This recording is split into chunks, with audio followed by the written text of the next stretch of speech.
Hello student, mission institute में आप सभी लोगों का स्वागत है। आइए आज हम लोग पढ़ते हैं गवर्नर।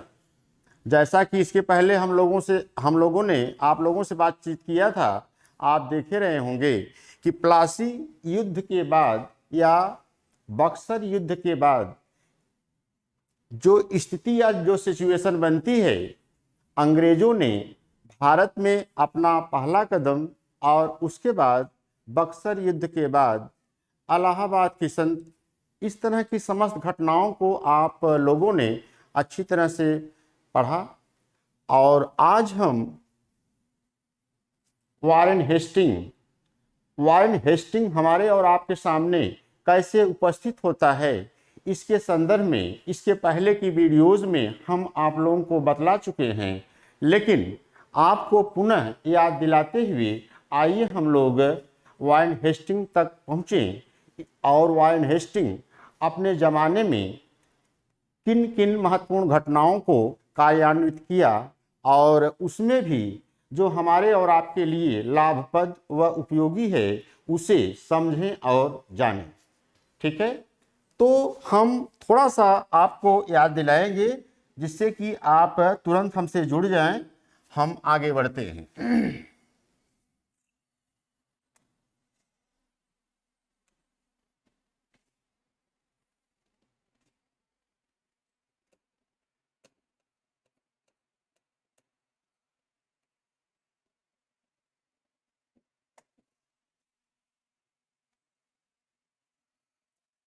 प्लासी युद्ध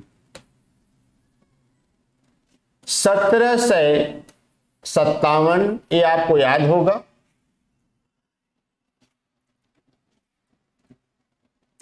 हम विशेषकर गवर्नर की बात करेंगे और उसमें भी बंगाल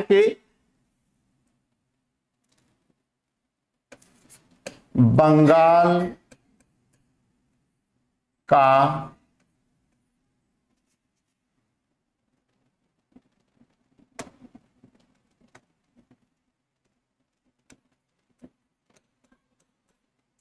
पहला गवर्नर लॉर्ड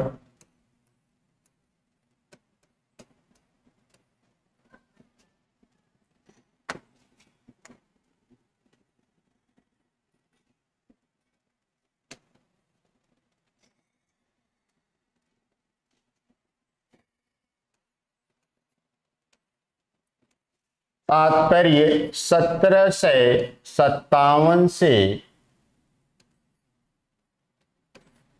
1760। इसके बाद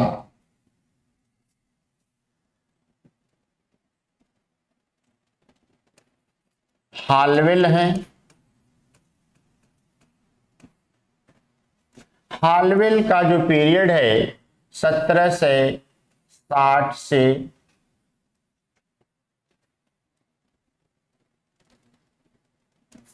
1760 तक है।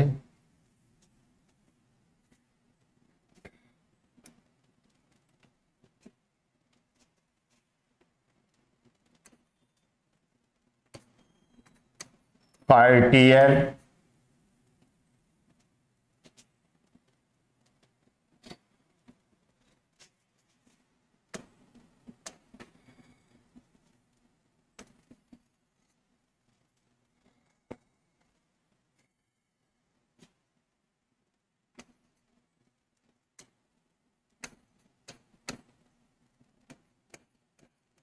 वेंसी टार्ट 1760 से 1765। फिर क्लाइव का एक बार आगमन होता है।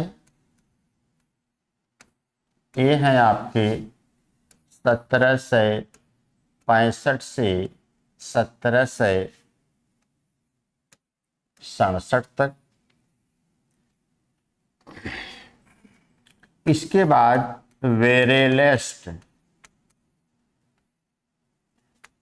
ये हैं आपके 1767 से 1769 तक। ये हैं आपके क्वार्टियर। ये हैं आपके 1769 से 1772 तक। इसके बाद हैं आपके Warren Hasting. Warren Hasting Warren Hasting से हमारा तात्पर्य है 1772 से 1774।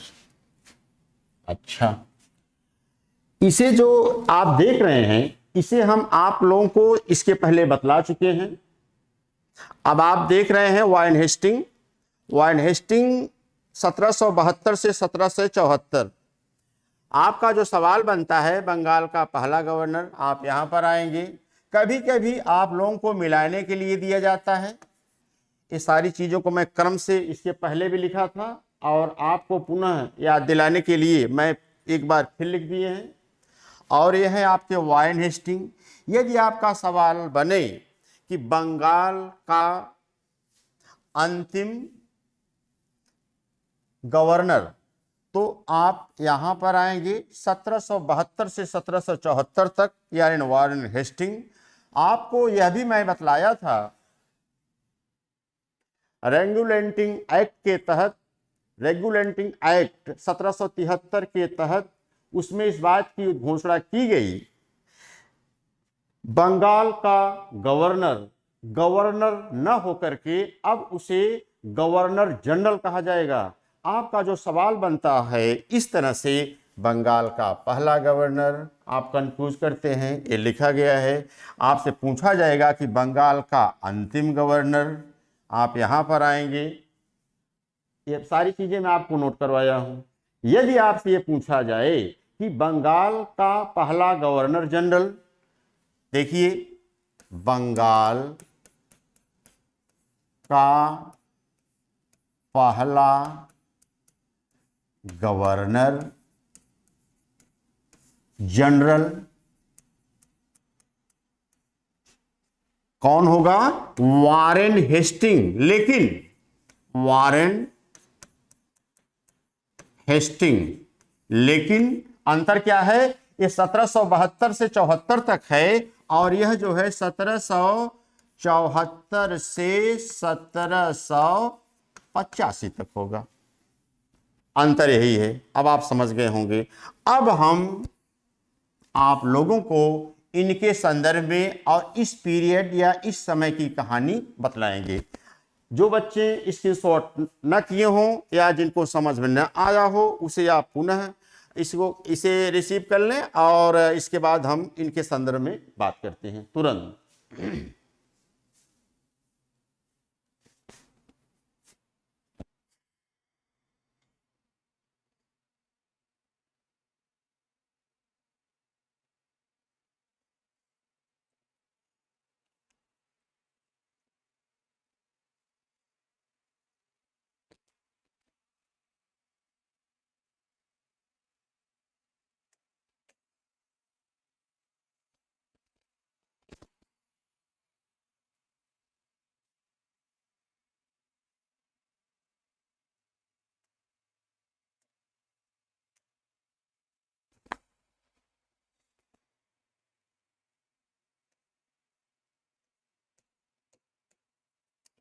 वारेन हेस्टिंग 1772 से 1785, ठीक है।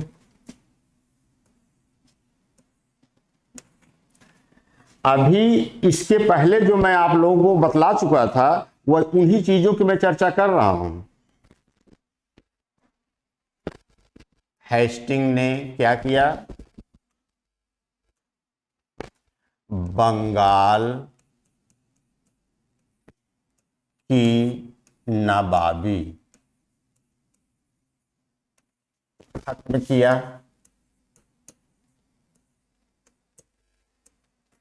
एक बात हो गई। दूसरी बात, बंगाल में द्वैध शासन समाप्त किया।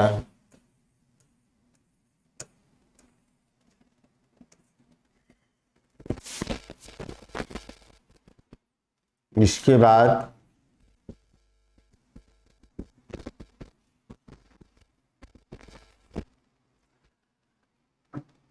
बंगाल में भू राजस्व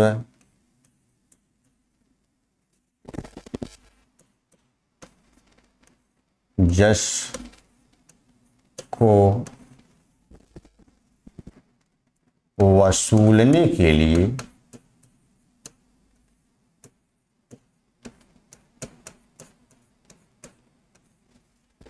ठेकेदारी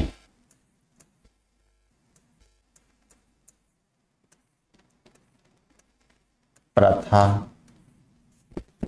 जमींदारों को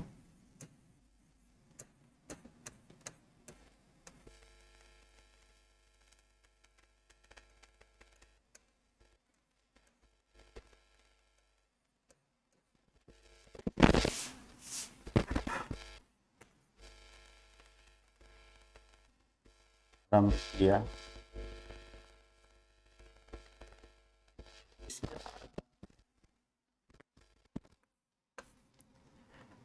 वारेन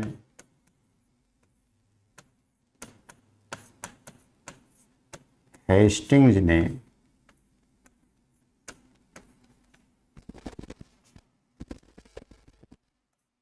1781 में कलकत्ता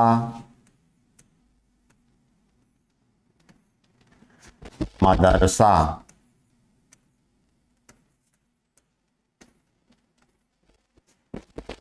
मुस्लिम शिक्षा के लिए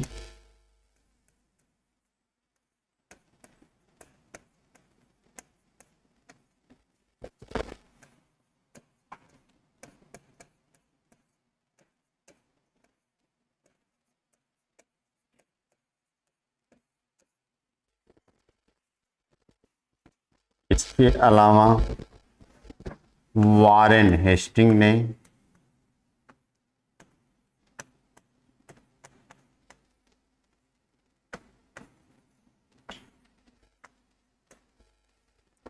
सरकारी खजाने को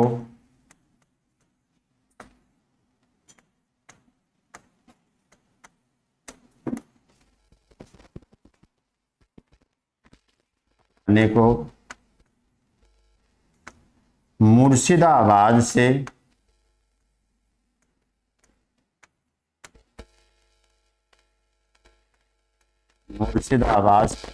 कलकत्ता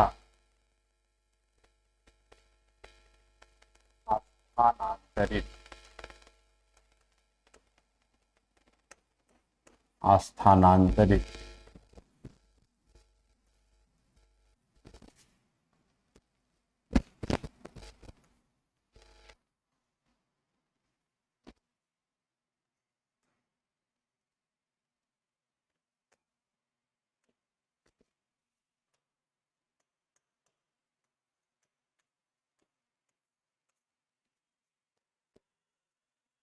1784 ईस्वी में 84 ईस्वी में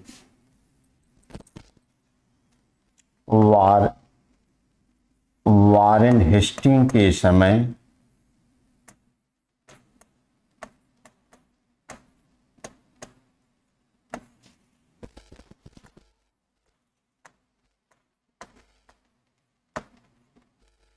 वारेन हेस्टिंग के समय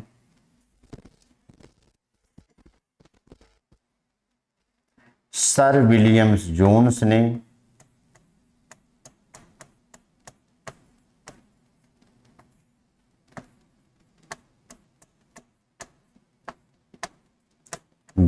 ने Asiatic society of Bengal, Asiatic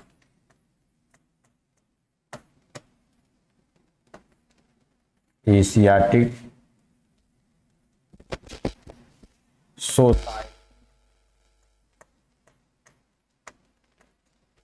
Asiatic society of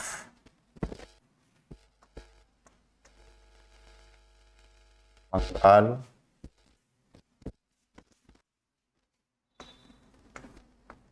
की स्थापना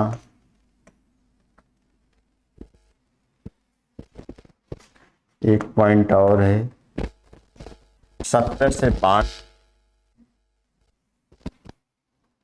1792 ईस्वी में जोनाथन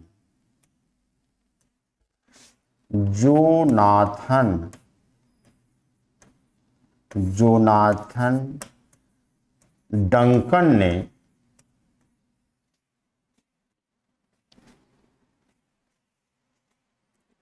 बनारस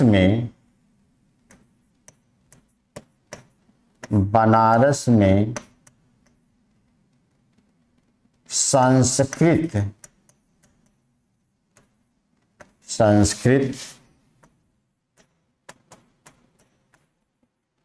कॉलेज की स्थापना की।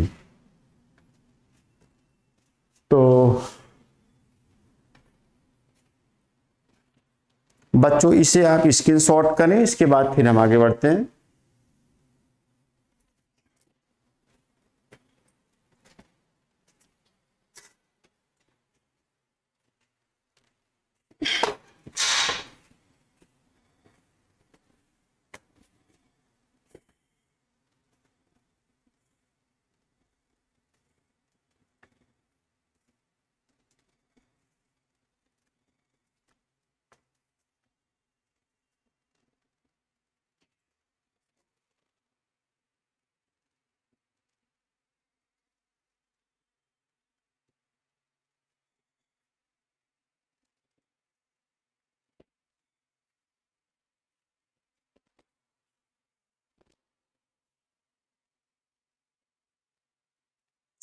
बंगाल की नवाबी खत्म किया, बंगाल में द्वैत शासन समाप्त किया, बंगाल में भू राजस्व को वसूलने के लिए ठेकेदारी प्रथा। वाइन हेस्टिंग 1781 में कलकत्ता मदरसा मुस्लिम शिक्षा के लिए बनवाया। वाइन हेस्टिंग ने सरकारी खजाने को मुर्शिदाबाद से कलकत्ता मंगवाया। 84 ईस्वी में वाइन हेस्टिंग के समय सर विलियम जोन्स ने एशियाटिक सोसाइटी ऑफ बंगाल की स्थापना की। 1792 ईस्वी में जोनाथन डंकन ने बनारस में संस्कृत कॉलेज की स्थापना की।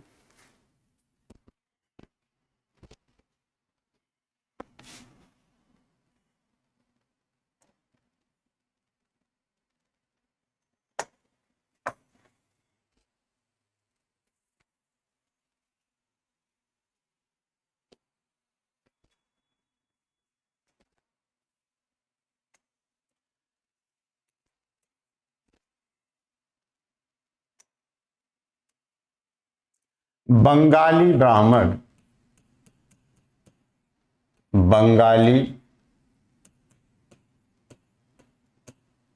ब्राह्मण नंद कुमार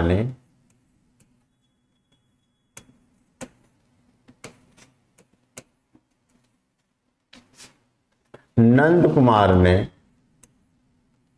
वारेन हेस्टिंग पर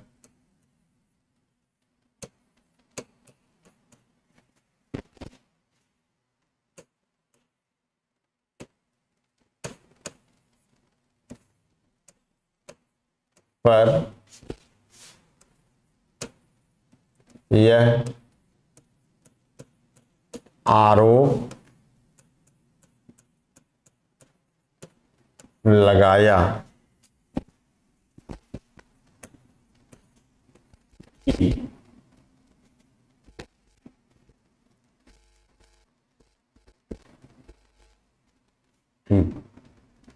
मुन्नी बेगम, मुन्नी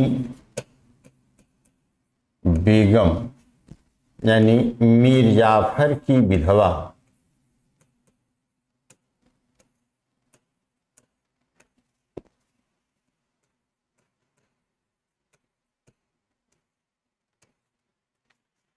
मुन्नी बेगम से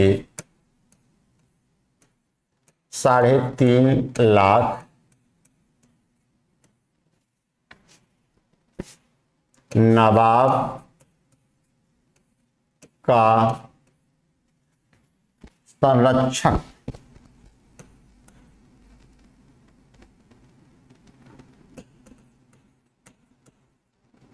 संरक्षक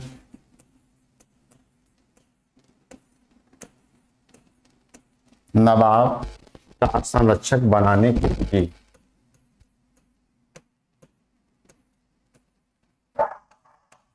घूस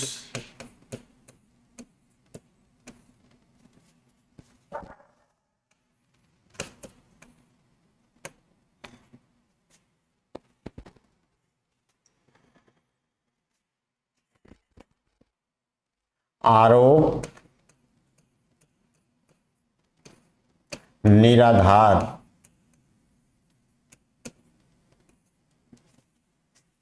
निकलने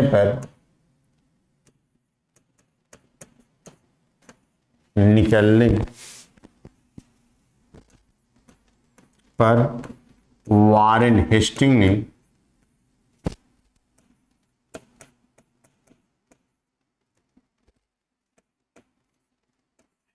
ने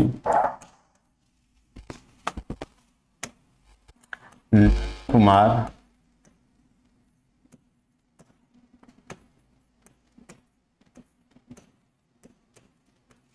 को फांसी, पूछा जाएगा नंद कुमार को सजा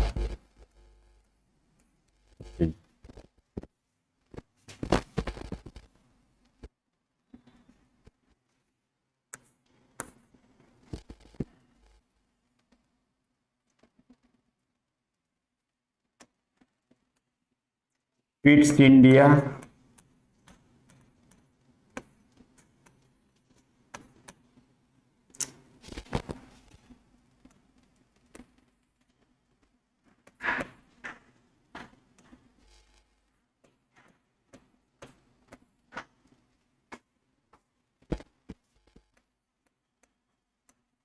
एक्ट के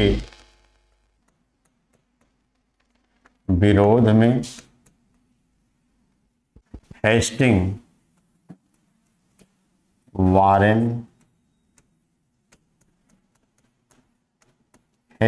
ने त्याग पत्र दे दिया।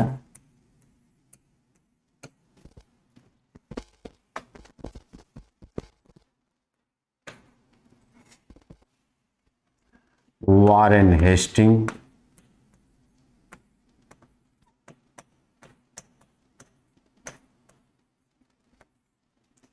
जब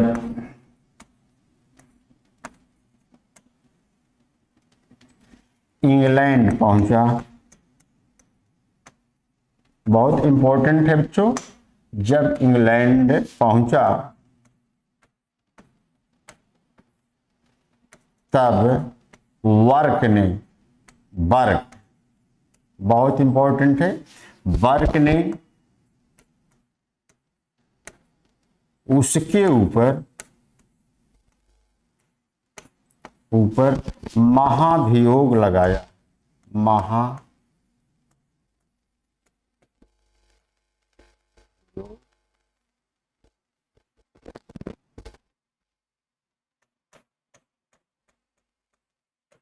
लगाया।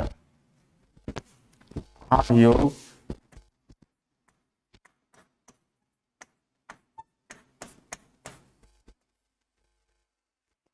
1785 से 95 तक चला।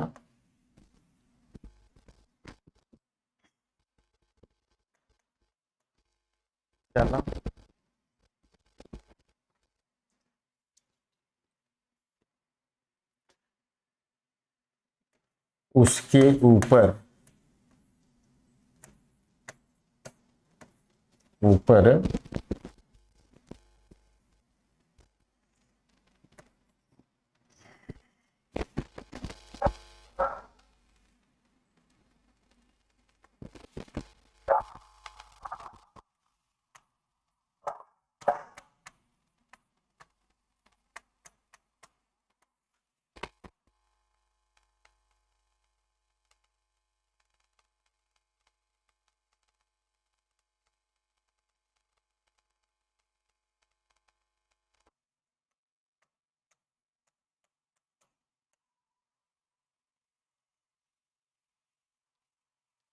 तो बच्चों इसे भी आप स्क्रीनशॉट करें। बंगाली ब्राह्मण नंद कुमार ने वारेन हेस्टिंग पर यह आरोप लगाया कि मुन्नी बेगम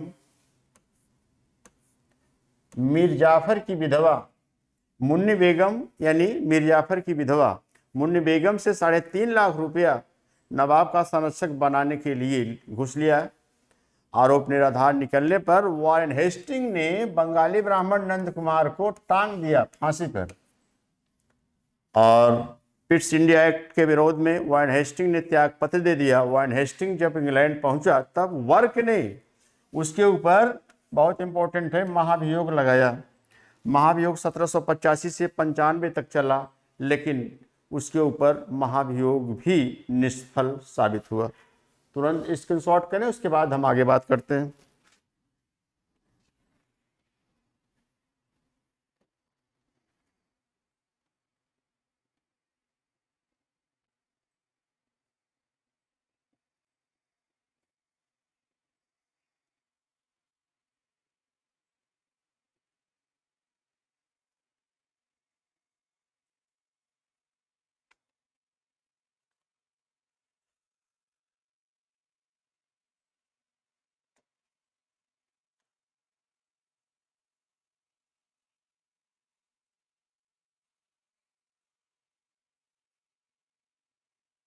वारेन हेस्टिंग के बाद सर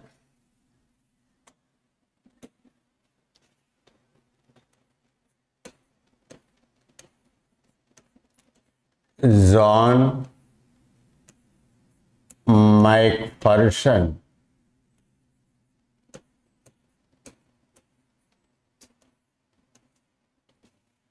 सत्रह से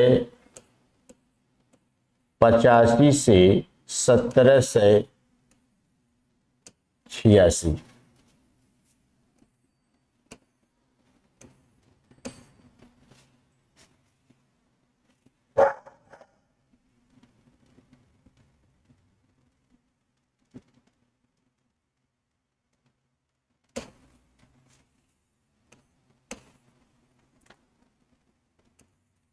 अस्थायी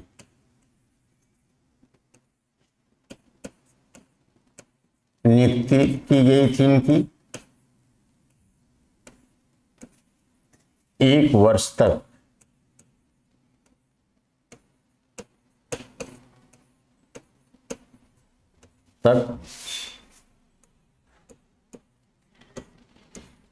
कार्य किया।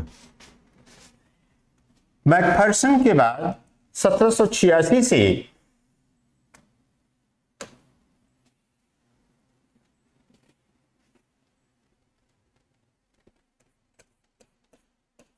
लॉर्ड कॉर्नवालिस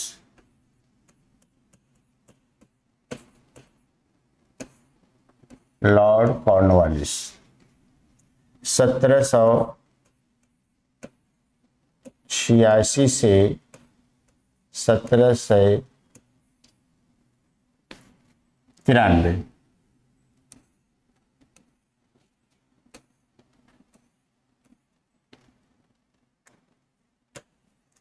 लॉर्ड कॉर्नवालिस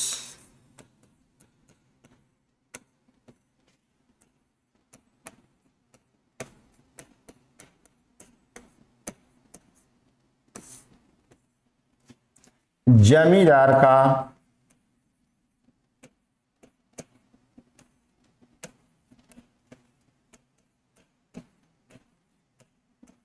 लड़का था।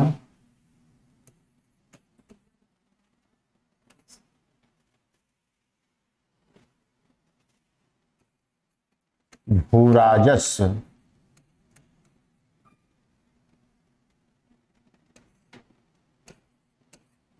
की जानकारी थी।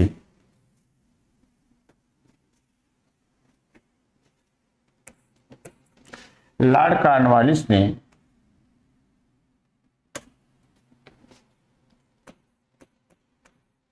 लॉर्ड कॉर्नवालिस ने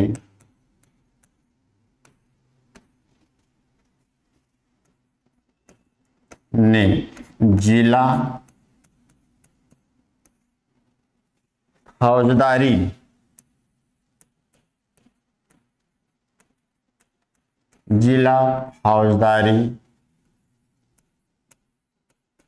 अदालतों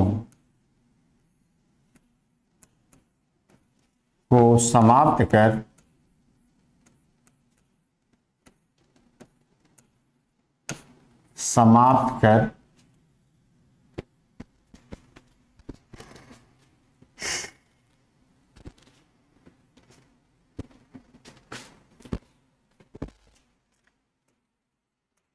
चार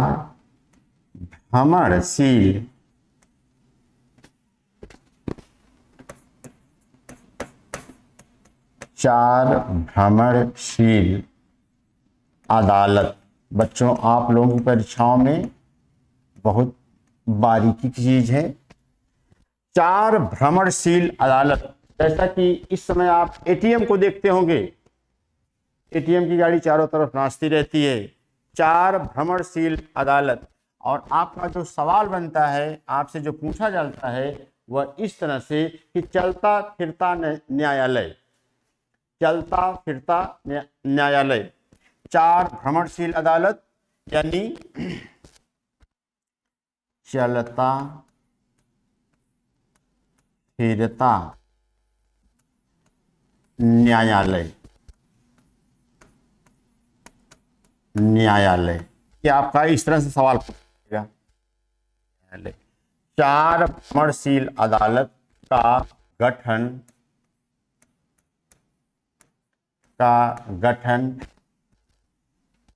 3 बंगाल में, 1 बिहार में।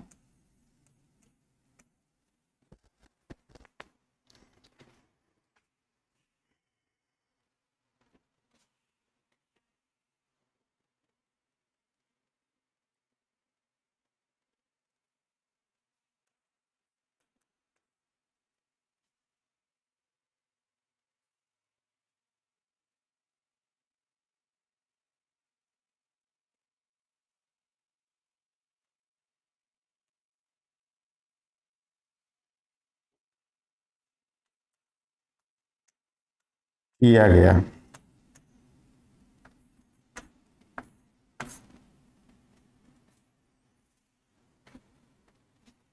जिला न्यायालय से ऊपर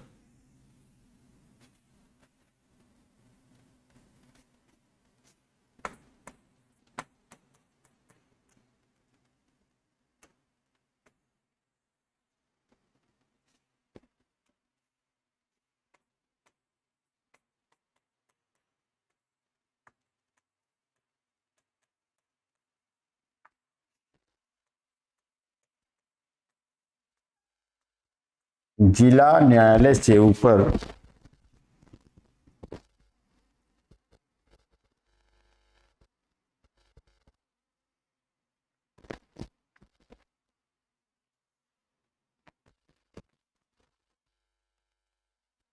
4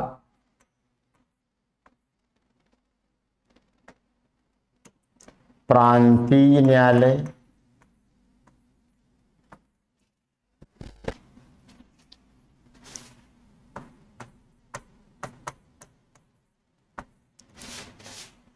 चार प्रांतीय न्यायालय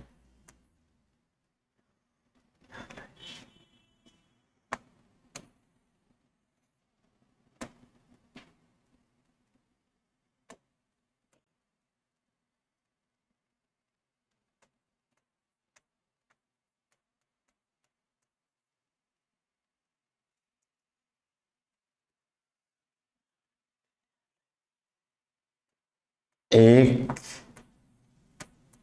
ढाका में, दो पटना में, तीन मुर्शिदाबाद में, चार कलकत्ता में।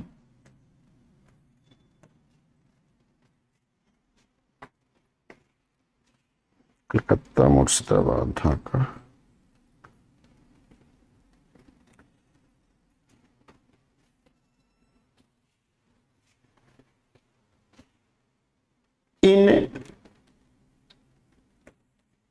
इन न्यायालयों को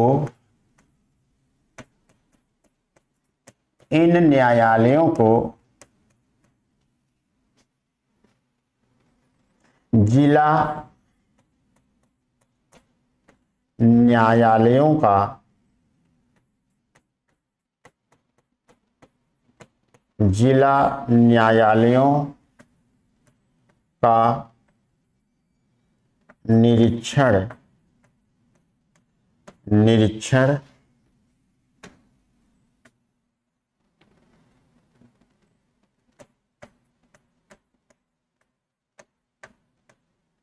निरीक्षण करना था। तात्पर्य कि इस समय हम लॉर्ड कॉर्नवालिस पढ़ रहे हैं। लॉर्ड कॉर्नवालिस जमींदार का लड़का था, भू राजस्व की जानकारी थी। लॉर्ड कॉर्नवालिस ने जिला फौजदारी अदालतों को समाप्त कर चार भ्रमणशील अदालत, यानी जिसको कि हम चलता फिरता न्यायालय कहते हैं, चार भ्रमणशील अदालत का गठन, तीन बंगाल में, एक बिहार में किया गया। जिला न्यायालय से ऊपर चार प्रांतीय न्यायालय, एक ढाका में, दूसरा पटना में, तीसरा मुर्शिदाबाद में, चौथा कलकत्ता में। इन न्यायालयों को जिला न्यायालयों का निरीक्षण करना था। आप स्क्रीनशॉट करें, उसके बाद फिर हम आगे बढ़ते हैं।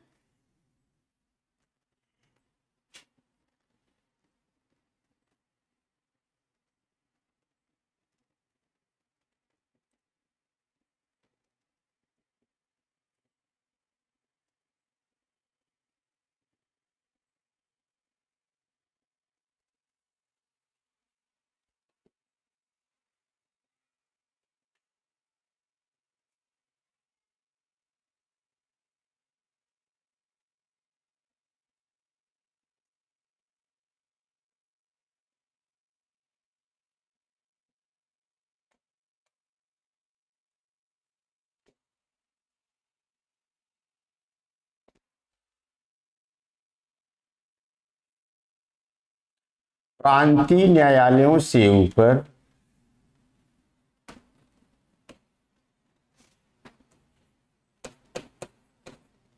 प्रांतीय न्यायालयों से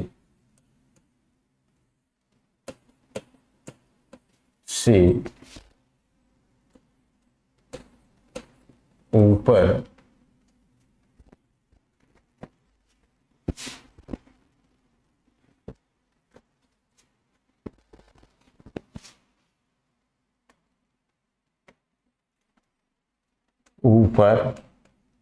कलकत्ता में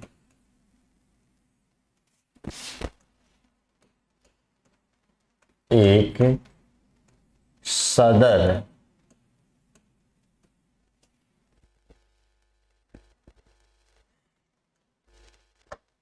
न्यायालय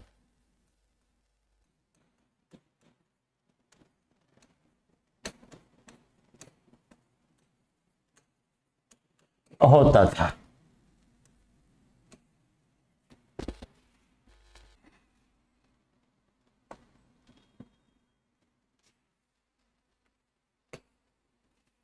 लॉर्ड कॉर्नवालिस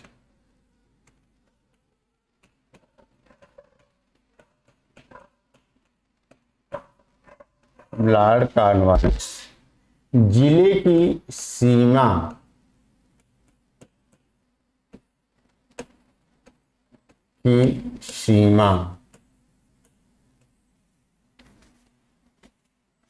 तय कर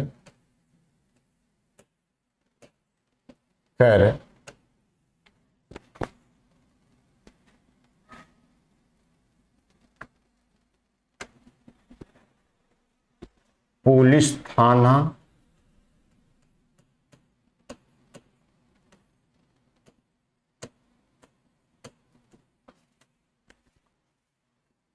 थाना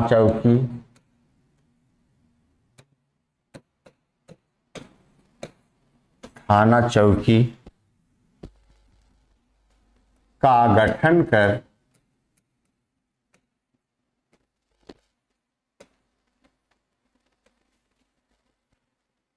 एक पुलिस इंस्पेक्टर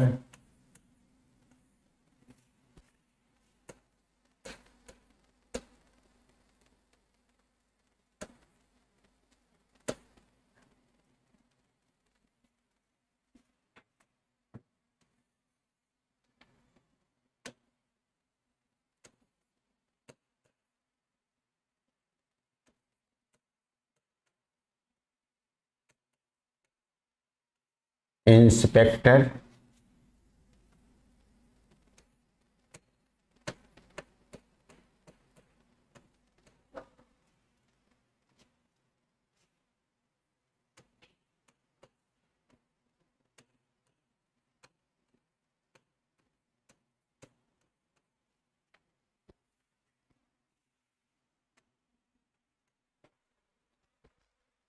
लॉर्ड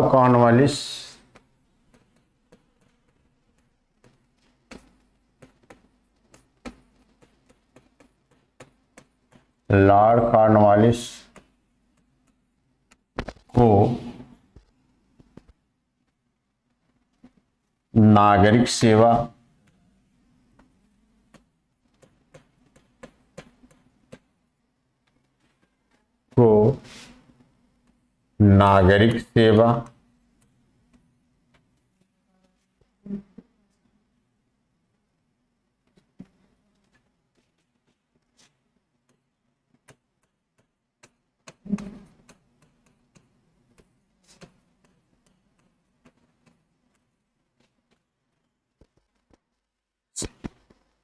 का जन्मदाता कहा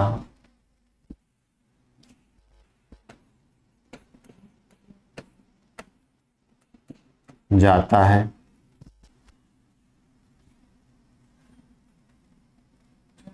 जिसे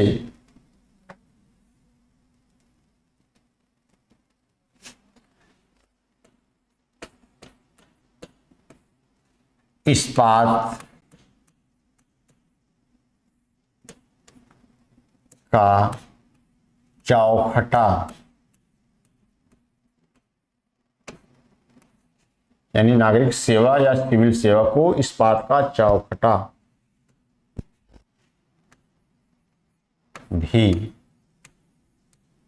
कहा गया है।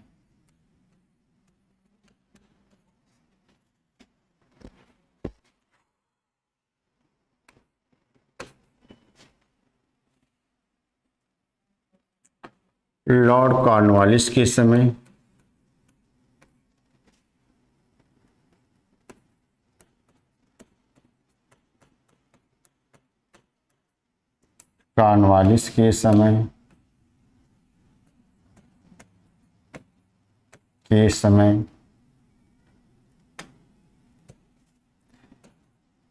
तृतीय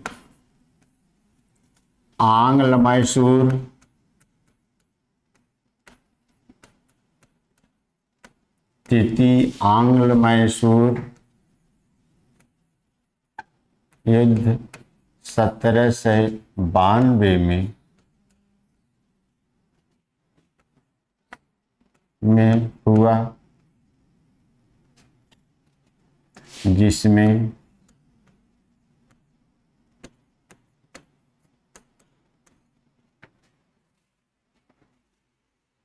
एक तरफ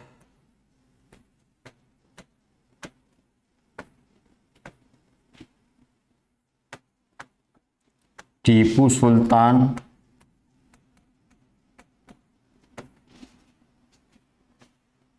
दूसरी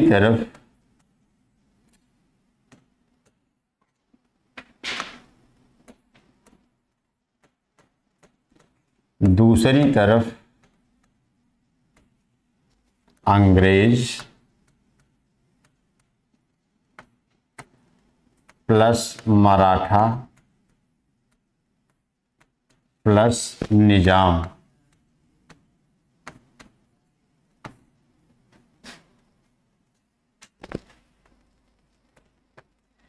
टीपू की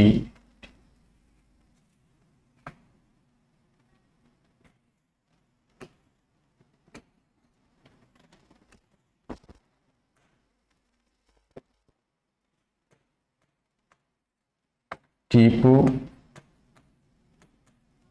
सुल्तान की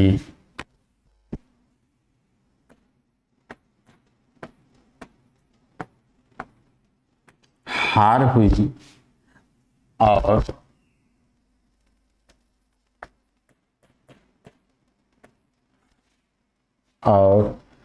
उसे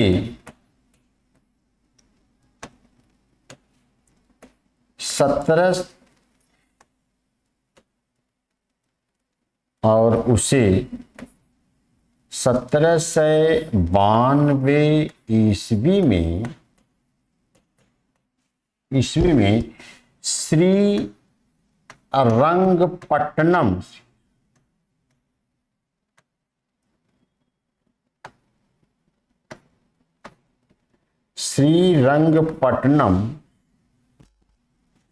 की संधि करनी पड़ी।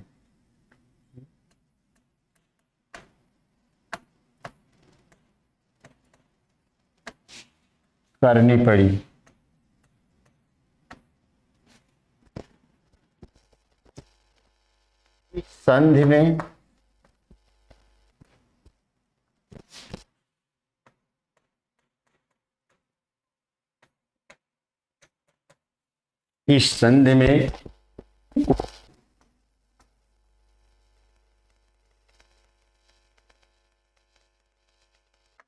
अपना आधा साम्राज्य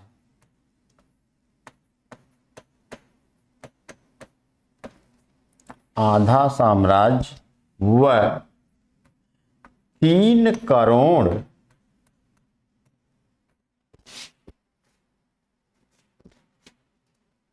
धनराशि युद्ध क्षति पूर्ति के रूप में देना था। जब तक इसे अदा न कर दे, जब तक इसे अदा न करे, तब तक उसे अपने 2 पुत्र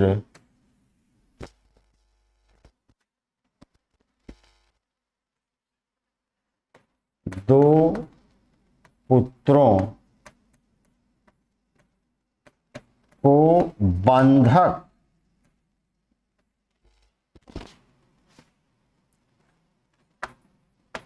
के रूप में रखना था।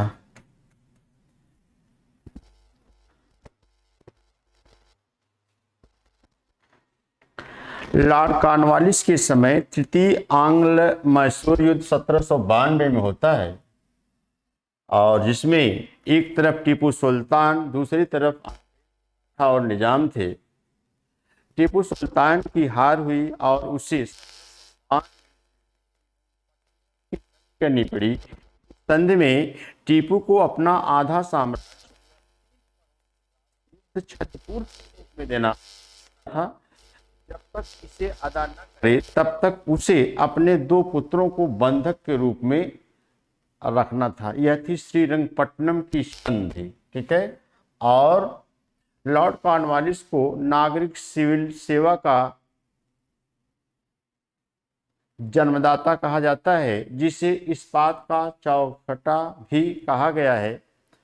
लॉर्ड कॉर्नवालिस जिले की सीमा तय कर पुलिस थाना चौकी का गठन कर एक पुलिस इंस्पेक्टर को रखा गया। प्रांतीय अदालतों से ऊपर कलकत्ता में एक सदर न्यायालय होता था।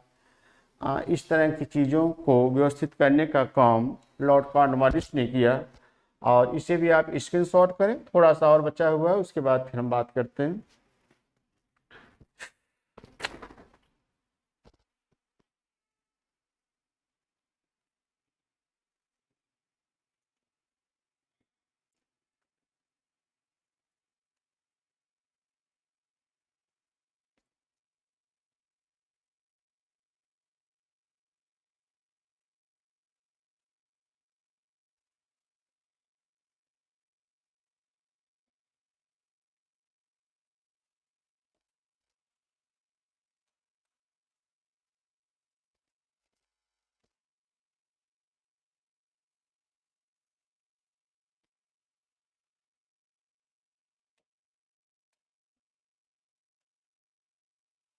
लॉर्ड कॉर्नवालिस ने लॉर्ड कॉर्नवालिस कॉर्नवालिस ने 1793 में बंगाल में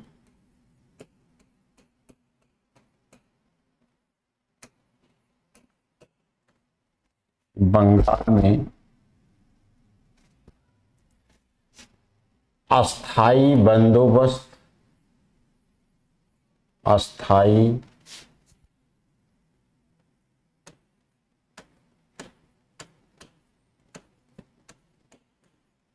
बंदोबस्त या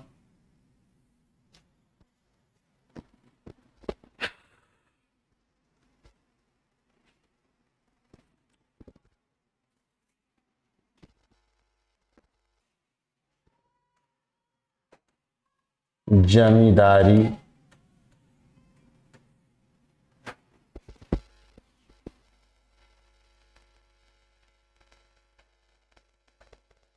व्यवस्था या इस्तमरारी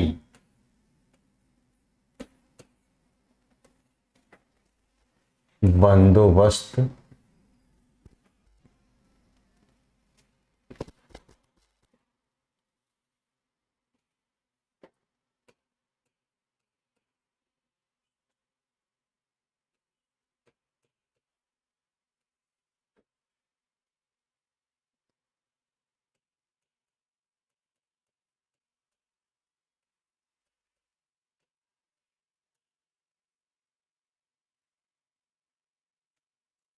यह बंदोबस्त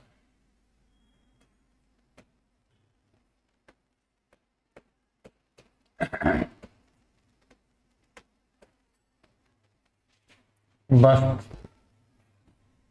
जमींदारों से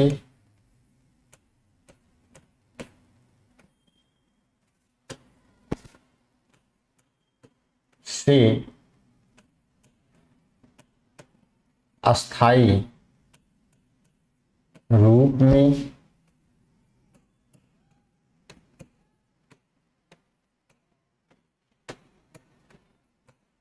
किया गया। जमींदार किसानों से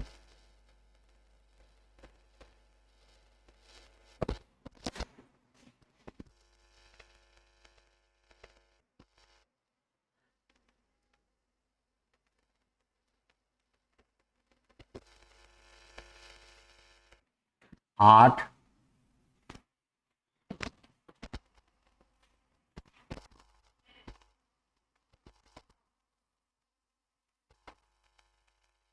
किसानों से 8/9 भाग वसूल कर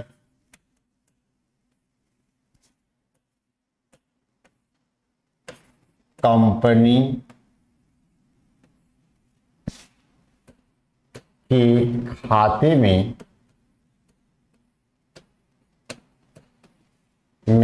जमा करते थे।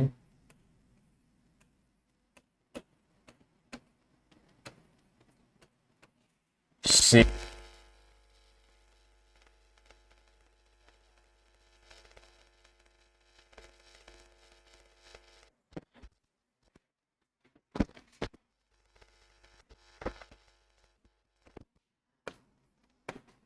जमींदार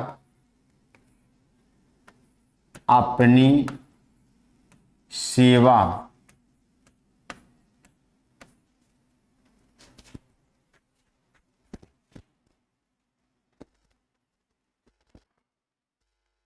की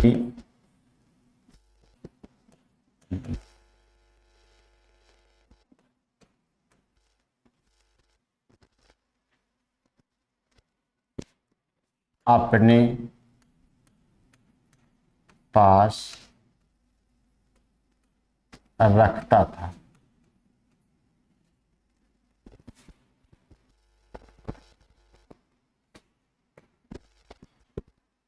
लॉर्ड कॉर्नवालिस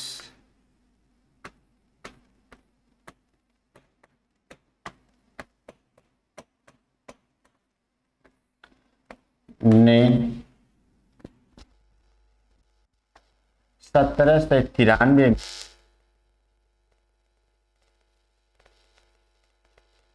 में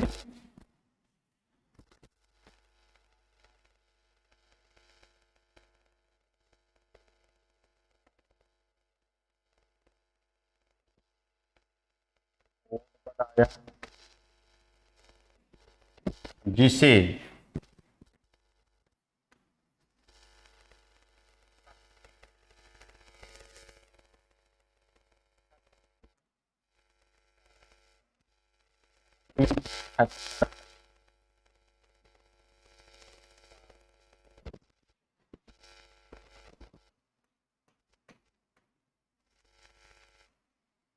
का जिसे पृथक्करण पृथक्करण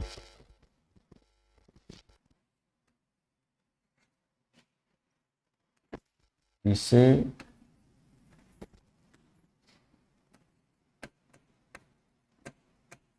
शक्ति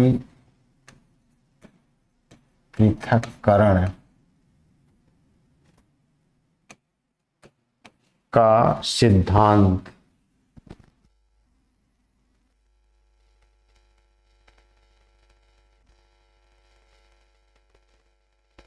जाता है। इस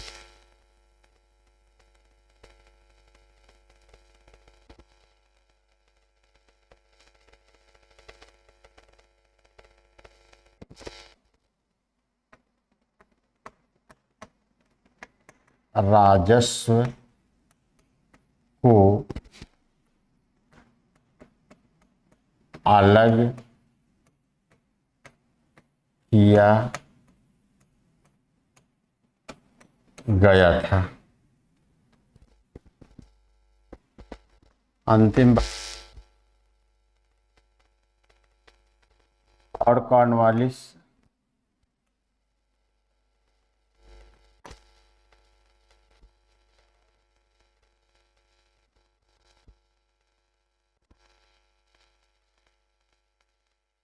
कॉर्नवालिस की मृत्यु, इम्पोर्टेंट है, मृत्यु उत्तर प्रदेश के गाजीपुर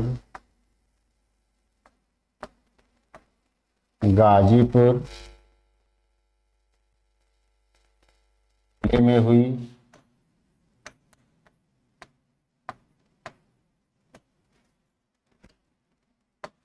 उसे वहीं पर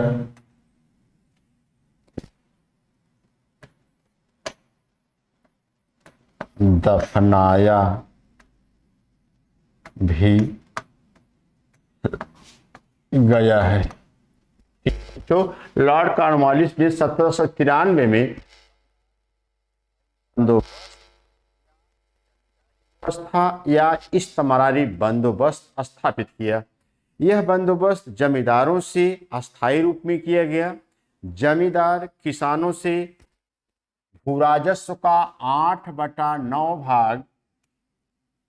8/9 भाग वसूल कर कंपनी के खाते में शेष 1/9 भाग जमींदार सेवा के बदले अपने पास रखता था। लॉर्ड कॉर्नवालिस ने 1793 में कॉर्नवालिस कोड बनाया, जिसे कण का सिद्धांत भी कहा जाता है। इसमें न्याय व राजस्व को अलग किया गया था। लॉर्ड कॉर्नवालिस की मृत्यु उत्तर प्रदेश के गाजीपुर जिले में हुई। उसे वहीं पर दफनाया भी गया है। बच्चों इसे भी स्क्रीनशॉट करें, उसके बाद फिर हम आगे बात करते हैं।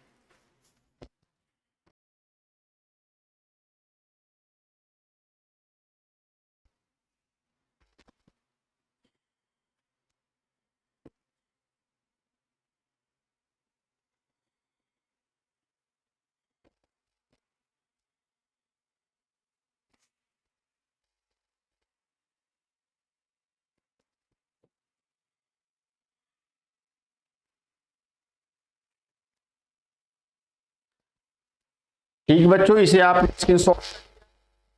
और कल हम बात करेंगे लॉर्ड वेलेजली व इसके आगे के जो भी गवर्नर जनरल हैं। तब तक के लिए थैंक यू, धन्यवाद।